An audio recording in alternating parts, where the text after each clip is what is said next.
Okay, now that we've got our engine fully assembled, it's time to go ahead and test it out. We're going to start with the compression test, a dry compression test. So we're going to need a compression gauge, and we're going to need our spark plug removed from the spark plug hole if we haven't already. Just like we did before we tore these engines down, we're going to thread this in and make sure we line it up straight. Thread it in by hand. Snug it up by hand, no tools required.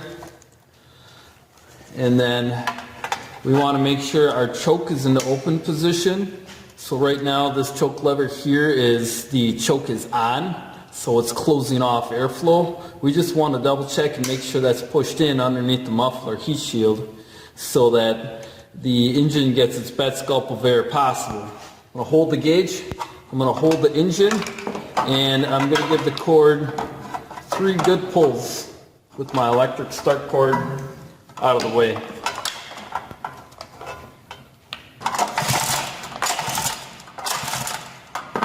Okay, and my gauge has rested on 60 psi, which is fantastic. Press the button to release the pressure, then we can unthread it. We're looking for a minimum of 35 psi in order to call this a pass. Okay, so 35 and more, we're passed. If it fails the dry test, as in it's less than 35 psi, we need to do a wet test and consult me, your instructor, to do some troubleshooting to determine where we might be losing that compression. There's no sense in filling it with gas and oil if we don't have enough compression for the engine to start and run. Next thing we need to do is we need to check the gap on the spark plug and properly install the spark plug. So I've got the spark plug here, I've got a spark plug gapper here, and the spec on these spark plugs is 30 thousandths. Okay?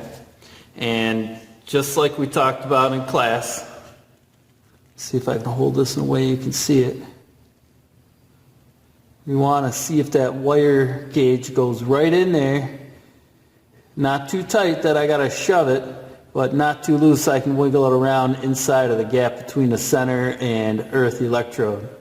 Okay, so this one's still gapped at 30 thousandths really nicely. So it's time to go ahead and install this. I've got a 13/16 spark plug socket and a 3-inch extension. I'm going to go ahead and load the spark plug into the socket. And we always start our spark plugs by hand. Okay. Go ahead and thread this down into the spark plug hole.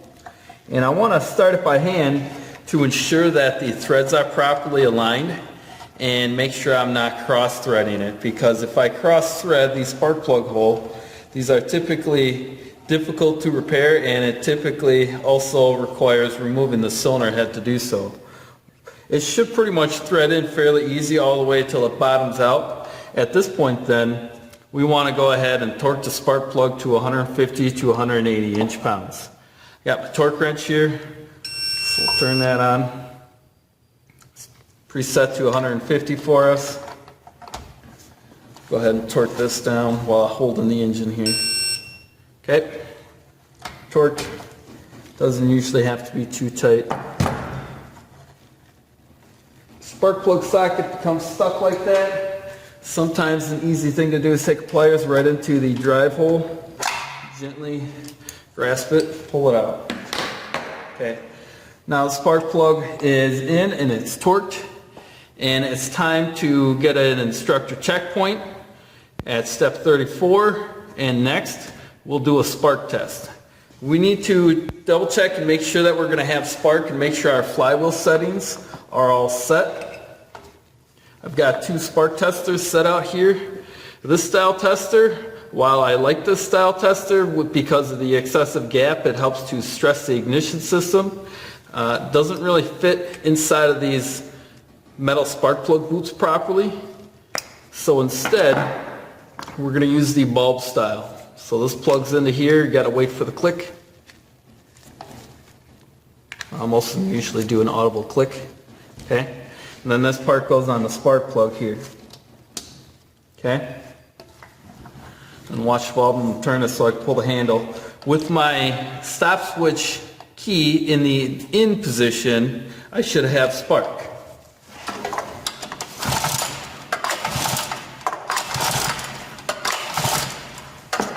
I'm hoping that shows up on camera. I have spark, so that's a pass. I also want to make sure that when I pull the key out, that I no longer have spark. This helps me determine that I'll be able to easily shut the engine off after it does start and run. So I'll give one more test here. And I do not have spark anymore. So that tells me that my stop switch leads are connected and I have a way to easily shut the engine off. Okay. So now remember to twist and pull on the boots. Twist and pull on the boots. Now I can hook up my spark plug boot.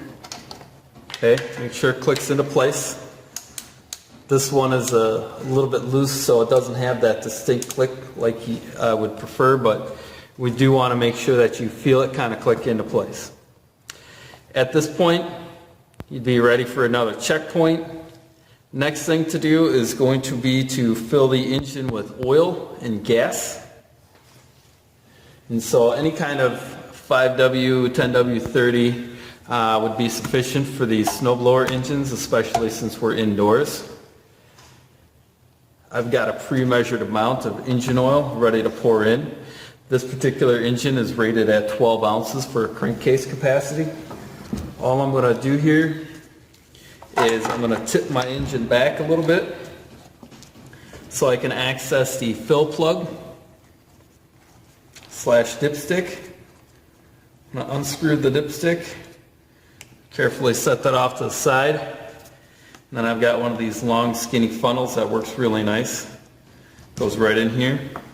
And I'm going to then slowly pour in my 12 ounces of engine oil. If I pour too fast, it'll come right up out of the funnel for me, so I want to be patient.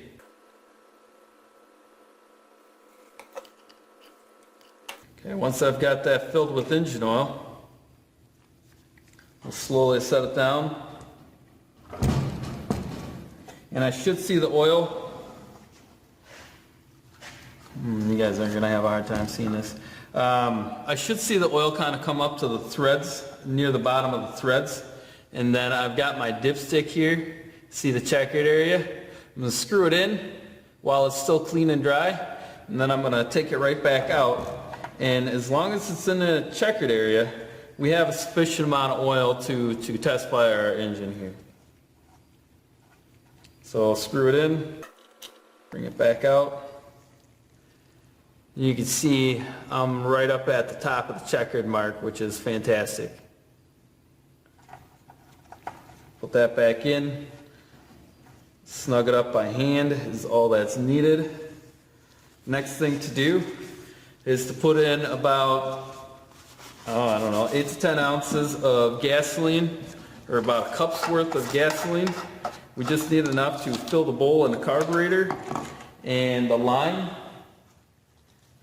so that we can run it for a few minutes. So I got some gas. Okay, I got some just regular 87 unleaded octane gasoline. Always recommend using a funnel. Pour that in.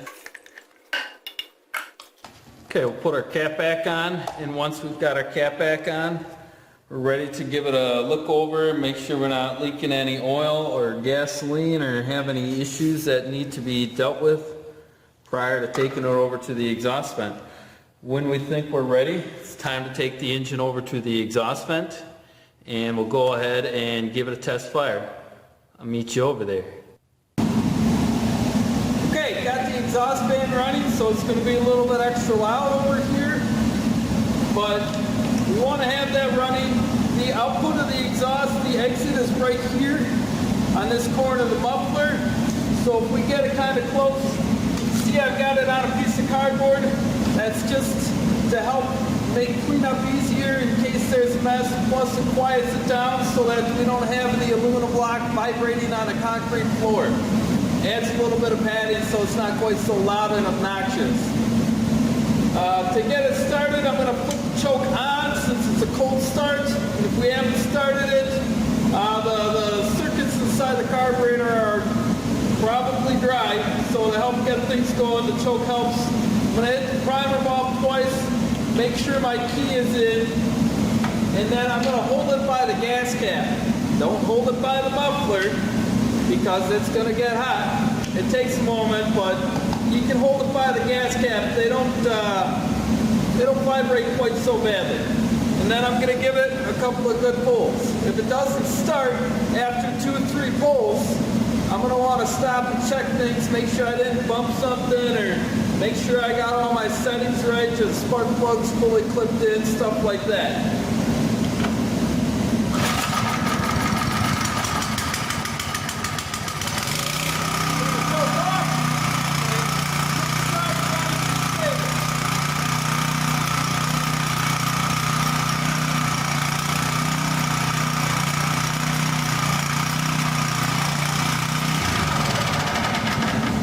If I pull the switch out, it should shut off. Notice that it was a nice stable RPM. That's the way it should be.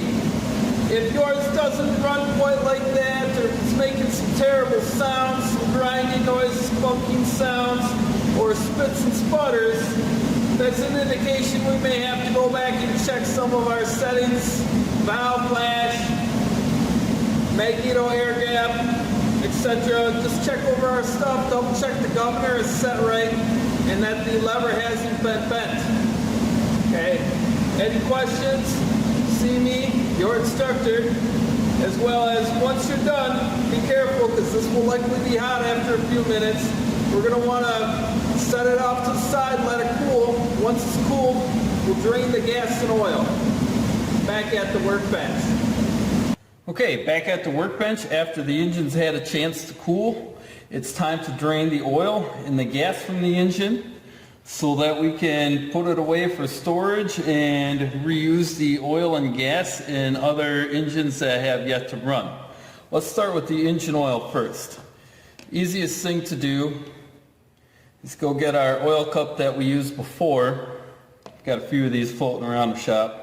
I'm going to set that right here. You'll notice that I have the engine up on a tall engine stand here. I'm going to take out my dipstick. I'm going to set that off to the side.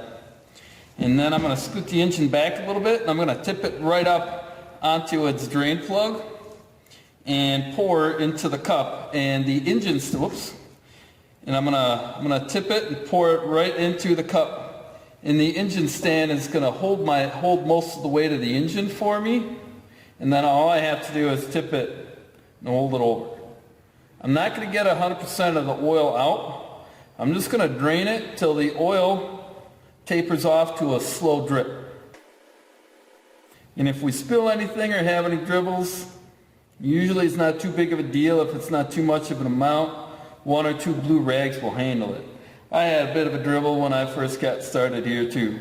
So learn from my mistake and plan for that. So tip it back. Grab a blue rag that I had handy. Move that out of the way. We'll wipe that up. Get that all wiped. There. No big deal. Put the dipstick back in. Oil's been drained and can be used another day. Next, we'll keep it on the block and we're going to rotate it around and we're going to swap out our oil container for our gasoline container. I'm going to reuse this funnel. And what we're going to do is we're going to pull the line back off the fuel filter and aim that right down into the funnel. We'll drain this and then we'll drain the bowl and the carburetor. Let me just get a pair of needle nose pliers. Okay, so to drain the fuel filter, I'm going to take my pliers. Got to take my clamp back off. Push that off. Remember the thing before, you can use the pliers as kind of a bit of a pry bar to help get that fuel line loose. And then it's a bit of a twist and pull. Be prepared to kind of pinch the hose because there is fuel in it. So I've got it pinched. I'll bring my funnel up and then I'll hold it and let it drain into the funnel while the funnel drains into my fuel can.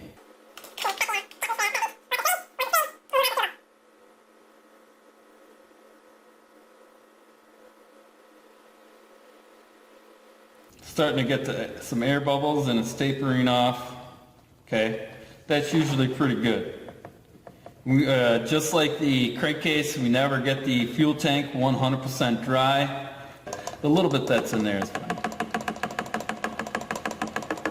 Okay, so now that it's pretty much tapered off and the tank's pretty much done draining, it's time to reconnect the line. Okay. Please do put the fuel clamp back so that it's ready to go for the next round.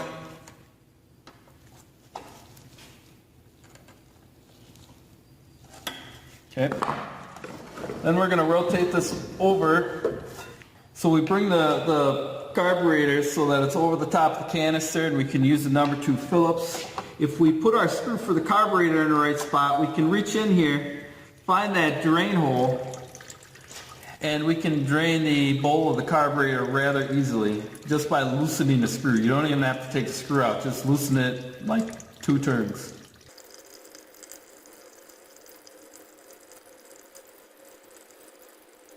So this will take care of draining the remainder that was in the line as well as the fuel bowl of the carburetor. Okay, once it stops running, take the Phillips screwdriver, snug up the screw. You don't have to go very tight with it, just snug it up. And then at this point, you're ready for your final checkpoint to show your instructor that the engine has been fully reassembled and it's been drained of its gas and oil. You're going to want to show your instructor your locker. Make sure that it's clean and there's no extra pieces, no garbage, old paperwork or anything in your locker, and you're ready to turn in your packet and you're done with your engine reassembly project. Hope you guys liked it. Hopefully it was informative and helpful to you. Any questions, comments, concerns, criticisms, be sure to leave them below or come see me. Thanks. Have a good one.